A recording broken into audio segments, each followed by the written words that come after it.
আমাদের ন্যাড়া পোড়া, কাল আমাদের দোল। পূর্ণিমার ওই চাঁদ উঠেছে, বলে হরে বল।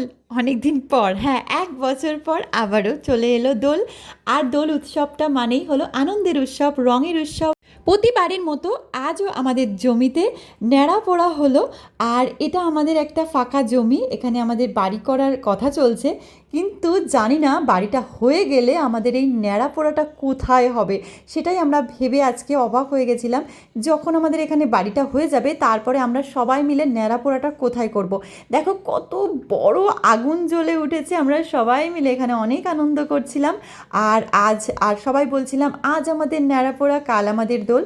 তো এইভাবে সবাই আনন্দ করছিলাম, হৈ হৈ করছিলাম। আর এর মধ্যে বেগুন আলু সমস্ত পাড়ার সবাই দিয়েছে। আর এই দেখো সামনেই নতুন ফ্ল্যাটটা হয়েছে, এখানেও অনেকে এসেছিলো, ফ্ল্যাটের অনেকগুলো মহিলা এসেছিলো। আর তোমাদের কোথায় কোথায় হোলির এরকম হয়েছে ন্যাড়াপোড়া, তোমরা একটু ছবি পাঠিও, আমিও দেখতে চাই তোমাদের কোথায় কোথায় এরকম ন্যাড়াপোড়া হয়েছে, এরকম হোলির উৎসব হচ্ছে।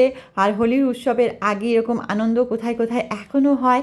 গ্রাম বাংলায় তো হয়ই, কিন্তু শহরের দিকে সচরাচর দেখা যায় না বেশি। দেখা না যাওয়ার তার একটা কারণও আছে, কারণ চারিদিকে শুধু ফ্ল্যাট আর ফ্ল্যাট। আর আগুন জ্বালালে যদি বিপদ ঘটে যায়, কোনো রকম সমস্যা হয়, তার জন্যই এরকম বড় করে হয় না। যেহেতু আমাদের এই জমিটা ফাঁকা আছে বলে এখন এখানে চলছে। তো কোথায় কি হয় অবশ্যই আমাকে জানিও। টাটা।